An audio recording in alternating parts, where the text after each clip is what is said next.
Douglas MacArthur was one of the US military's most celebrated and controversial commanders. His military service career is one of the most extensive and impressive in history, but it did not go unblemished. This episode will look specifically into one of the blemishes, that being Douglas MacArthur's blunder of the defense of the Philippines at the offset of the Pacific War. If you'd like to learn more about the Philippines campaign, please check out our episode on the defense of the Pacific. For many of you watching, these events will be taking place in far-off lands, and seeing it on a globe would help place the campaigns. Well, it doesn't get better than our sponsor, MOVA Globes, a decorative globe with a unique twist. These globes rotate seemingly of their own accord, with no power source. That's because they absorb solar energy from the room's ambient light to power a magnetic rotation system hidden inside, meaning you get a dynamic rotating globe with no fuss whatsoever. If it seems a little too good, that's just because it's newly developed technology, with an ultra-low friction motor and something called micro-volume fluid levitation. Basically, MOVA globes just work on their own and look good doing it. As you've probably noticed, it doesn't need to be a globe of Earth. They have plenty of other planets to choose from, and even a few things that aren't planets, with over 40 designs in all. Whatever you choose, MOVA globes make for a great decoration and a cool gift for the person who has everything. Get 10% off a 6 or 8.5 inch MOVA globe by using our code KINGSANDGENERALS at movaglobes.com.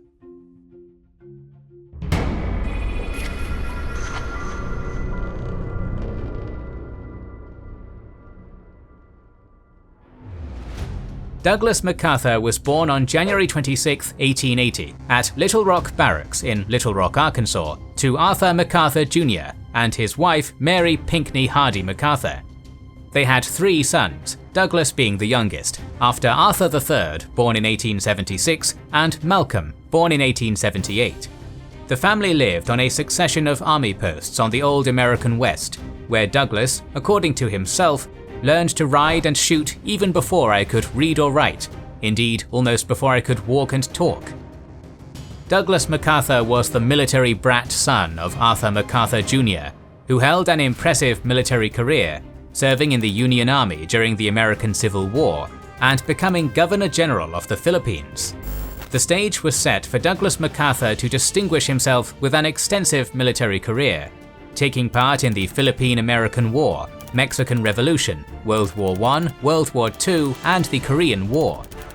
He received an incredible amount of military service awards and became the youngest US Major General in 1925 at age 44. Yet many historians argue that his accomplishments were not based on merit alone. MacArthur's helicopter mom, nicknamed Pinky, followed him to every military station he served and used her influence as the wife of commanding General Arthur MacArthur to make sure that her son received the kinds of postings that would move him ahead. Indeed, MacArthur seemed to go from glory to glory, from superintendent at West Point to Major General in the Philippines, bringing his mother along to Manila, where she would soon die in 1935. The same year, Douglas MacArthur was hired by his personal friend Manuel Quezon, President of the Philippines, to supervise the creation of a Philippine army. On December 31, 1937, MacArthur officially retired from the US Army, ceasing to represent the US, but continued as Quezon's advisor in a civilian capacity. Douglas MacArthur's legacy is marred by the criticism of his tactical skills and a diagnosis of extreme narcissistic personality disorder. MacArthur was incapable of accepting responsibility for his mistakes and was driven by his obsession with his public image. He went as far as to hire an entire public relations staff to promote his image with the American public. Dwight D. Eisenhower, who would later become US President, said that MacArthur had an obsession that a high commander must protect his image at all costs and must never admit his wrongs. MacArthur would write in grandiose, self-glorifying prose, attributing much of the US Army's success to himself, often emphasizing the many awards he received throughout his career. He would often write sitting at his desk, wearing a Japanese kimono, smoking cigarettes out of a jeweled holder, and speaking of himself in third person, with a 15-foot high mirror behind his officer chair. On July 26, 1941, President Roosevelt federalized the Philippine Army and recalled MacArthur to active duty as a 2-star Major General, naming him commander of the US Army forces in the Far East. MacArthur had 2 war plans to follow to defend the Philippines. War Plan Orange dictated that the primary mission of the Philippine garrison was to hold the entrance to Manila Bay and deny its use to the Japanese. American troops were not to fight anywhere but in central Luzon. An initial protective force would have the main task of preventing enemy landings, but if this proved unsuccessful, it was to engage in delaying actions while withdrawing to the Bataan Peninsula, however not at the expense of the primary mission. The Philippine Army could be utilized to defend Manila Bay, but troops would not defend the entire archipelago. The withdrawal would require moving all necessary war supplies capable of supporting defensive operations by a force of 43,000 men for a period of 6 months to Bataan. War Plan Orange was superseded by Rainbow Plan 5, which came about as a result of Japan joining the Tripartite Pact in September 1940. It stipulated that the US would maintain a defensive stance against Japan until Germany and Italy had been defeated. By this time it was now called WPO3, and despite it being a sound defense plan, it meant that the Philippines was implicitly an acceptable loss. MacArthur regarded WPO3 as defeatist and too defensive, preferring an aggressive plan to defeat any enemy that attempted the conquest of the Philippines. He outright rejected Rainbow 5 as it implicitly accepted the loss of the Philippines. Almost from the date he was recalled on July 26, 1941, MacArthur began trying to replace WPO3 with his own, more aggressive plan. In July 1941, Major General Henry H. Arnold proposed reinforcing the Philippine Army Air Corps by sending 4 heavy bombardment groups and 2 pursuit squadrons. By the time the conflict began, 107 P-40 Tomahawk fighters and 35 B-17 bombers were in place in the Philippines. By October 1, 1941, MacArthur had persuaded the War Department to approve some of his concepts for the defense of the Philippines. MacArthur reported to Washington confidently that he would soon have 200,000 armed men organized into 11 divisions, with corresponding Air Force, Corps and Army troops ready for combat, and that the arrival of the B-17s has changed the whole picture in the Asiatic area. He called for a change from WPO3 to a much riskier strategy. He would stage an aggressive beach defense with his large Filipino force and use the Far East Air Force and Navy submarines to destroy Japanese transports inbound for Luzon. MacArthur believed that the Japanese would not attack during the hot season, and therefore he would have until April 1942 to train and prepare his defenses. By then, the Filipino force he promised would be ready. However, by December 8, 1941, none of this was a reality. Washington was inspired by MacArthur's optimism and slightly amended Rainbow 5 on November 19, 1941. The amendments were orders for the aircraft of the Far East to attack any Japanese forces and installations within radius at the outbreak of war. Washington increased MacArthur's force numbers and supplied him with tanks, artillery and aircraft. By December 1941, MacArthur had 31,095 US troops, 130,000 undertrained and ill-equipped Filipino troops, 35 B-17s and 107 P-40s. The most crucial equipment shortfalls were in rifles and divisional light artillery. Most were equipped with World War I M1917 Enfields, and the divisions only had 20% of their artillery requirements. Admiral Hart had 3 cruisers, 13 World War I era destroyers, 6 patrol torpedo boats, and 29 submarines. Washington had no illusions about the Philippines being capable of holding back a Japanese invasion, and ordered Admiral Hart to withdraw his fleet if attacked. WPO3 was still to be enacted at the offset of invasion, and MacArthur's beach defense was not to hinder its implementation. MacArthur instead implemented his own plan, dispersing his forces widely and thinly across 9 major Philippine islands, breaching WPO3. This meant that the vital war equipment was scattered with these units, and it would therefore be difficult to move to the Bataan Peninsula. He did this because he believed that the Japanese would not attack prior to April 1942. He thus had no realistic plan to defend the islands if attacked earlier. On November 27, 1941, numerous war warnings had developed, as well as a strong belief that war with Japan was imminent. An alert was radioed to all commands by General Marshall, including one to MacArthur, stating that if hostilities occurred, he was to carry out Rainbow Plan 5. Rainbow 5 called for MacArthur to conduct air raids against enemy forces and installations within tactical operating radius as soon as Japan committed the first act of aggression.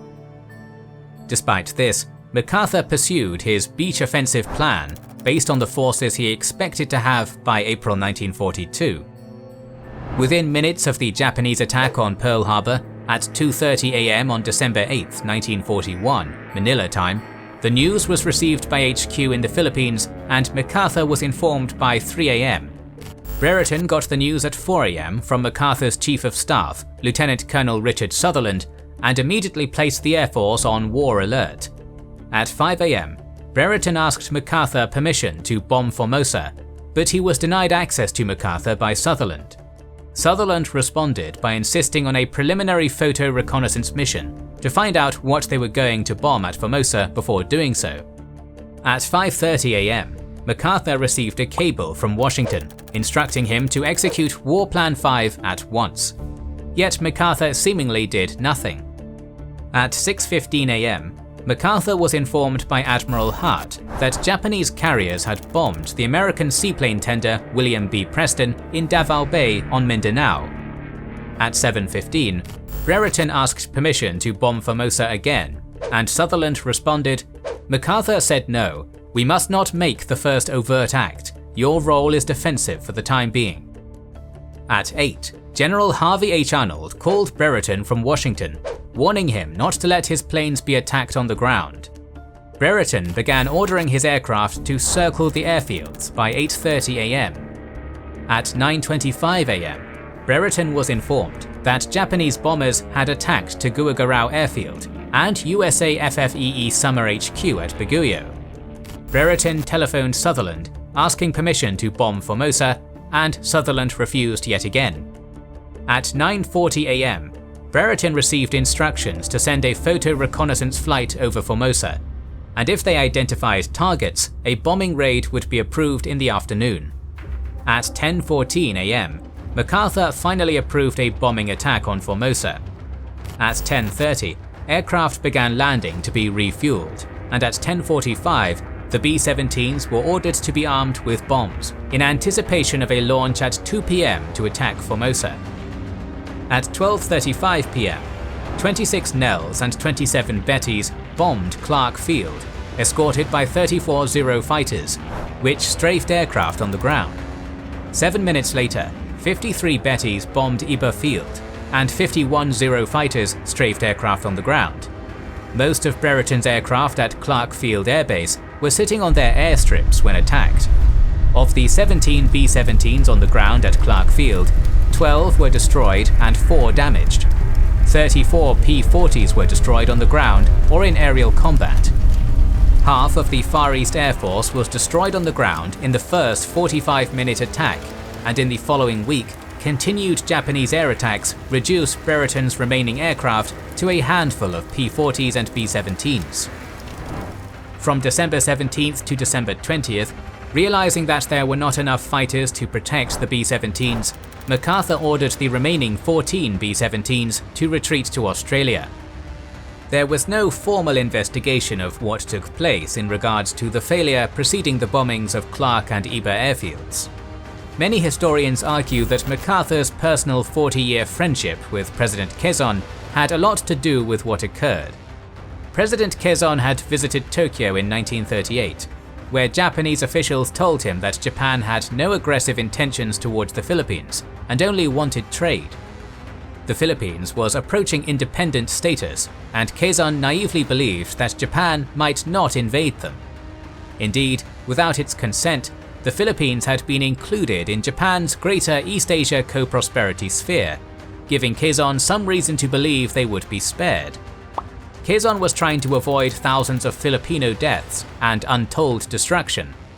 Quezon knew that if the US sent a bombing mission against Formosa, the chance of Japan leaving the Philippines alone was lost. What else might MacArthur defer to Quezon? MacArthur commanded the US forces, yes, but did not necessarily command the 130,000 Filipino troops. His control over them relied on Quezon's unequivocal support. On December 8, 1941, the 14th Japanese Army, led by Lieutenant General Homa Masaharu, began landing on Bataan Island off the north coast of Luzon. 2 days later, landings were made on Camiguin Island, Vigan, Apari, and Gonzaga. On December 12th, the Japanese landed 2,500 men of the 16th Division at Legazpi in southern Luzon. On December 8, 1941, MacArthur should have implemented WPO-3 to begin the defensive withdrawal to the Bataan Peninsula, giving his forces ample time to move the necessary war equipment, food and medical supplies, but he did not. Instead, he followed his own plan. Overestimating the ability of his Philippine forces, MacArthur chose to fight an offensive war on the beaches, despite losing his air force and relying solely on the Navy's submarines to take down Japanese transports. The supplies earmarked for Bataan under WPO-3 were thus advanced to forces all over the archipelago. Meanwhile, Admiral Thomas C. Hart withdrew most of his fleets from the Philippine waters, leaving only submarines in accordance with Rainbow Plan 5. The submarines would prove not very effective at thwarting Japanese transports, to the dismay of MacArthur, who asked Admiral Hart, "What in the world is the matter with your submarines?" It turns out that the submarines were armed with the untested Mark 14 torpedo, a grossly malfunctioning weapon. They were thus unable to sink a single Japanese warship during the invasion. Instead of sending his crack troops, the Philippine Scouts, 4th Marines or 31st Infantry, MacArthur sent the Filipino army to the beaches, stating that they were to be held at all cost. He kept 1/3 of his combat-trained regiments out of harm's way on Corregidor Island. As a result of this, only 1 battalion out of the 3 would actually engage against the Japanese before surrendering because of the layout of the island of Corregidor. MacArthur's confidence in the Filipino troops fell when the IJA rapidly advanced after landing at Lingayen Gulf on December 21st. By nightfall on December 23rd, they had marched 10 miles into the interior. On December 24th, 7,000 men of the 16th IJA Division hit the beaches at 3 points on the shore of Lamon Bay, where they found General Parker's forces dispersed and without artillery. The IJA consolidated their position and drove north to Manila. General Wainwright's poorly trained and ill-equipped 11th and 71st Philippine Divisions were unable to repel or pin down the enemy at the beaches. The 26th Philippine Scout Cavalry, who were better trained and equipped, advanced to fight the Japanese at Rosario, but were forced to withdraw after taking heavy casualties. It was on December 24th that MacArthur finally invoked WPO-3. He withdrew the Philippines government and his HQ to the heavily fortified island of Corregidor and ordered a general retreat of his troops on Luzon to the Bataan Peninsula. Most of the troops on Luzon were able to retreat, but without most of their supplies, which had to be abandoned. The US and Philippine armies scattered across 8 of the other large Philippine islands were abandoned, along with their equipment. Despite losing his air force after the Navy's submarine failure and the dramatic loss of his beach warfare, MacArthur reverted to WPO-3 far too late to realistically implement it. When MacArthur finally enacted WPO-3 to withdraw to Bataan, he did not allow himself enough time to gather the necessary food, water, and medical supplies. WPO-3 required supplies to sustain an anticipated 43,000 men for over 6 months. They only managed to stockpile enough supplies to survive a 30-day siege. They would ultimately succumb to disease and starvation, forcing a bitter surrender. Was Douglas MacArthur responsible for the loss of the Philippines? Not at all. Many variables were out of his control. However, for what was under his control during the initial invasion, he certainly bears much responsibility. Ultimately, it was his overconfidence in his own offensive plan, his inability to send a bombing raid on Formosa, and his blundering of WPO-3 that hampered the defense of the Philippines. To learn more about these events, please check out our episodes on the Battle of Bataan and the Battle of Corregidor to learn the fate of the Philippines. Next week we're going to talk about the first raids on New Guinea, so make sure you are subscribed and have pressed the bell button to see it. Please consider liking, commenting and sharing, it helps immensely. Our videos would be impossible without our kind patrons and YouTube channel members, whose ranks you can join via the links in the description to know our schedule, get early access to our videos, access our Discord, and much more. This is the Kings and Generals channel, and we will catch you on the next one.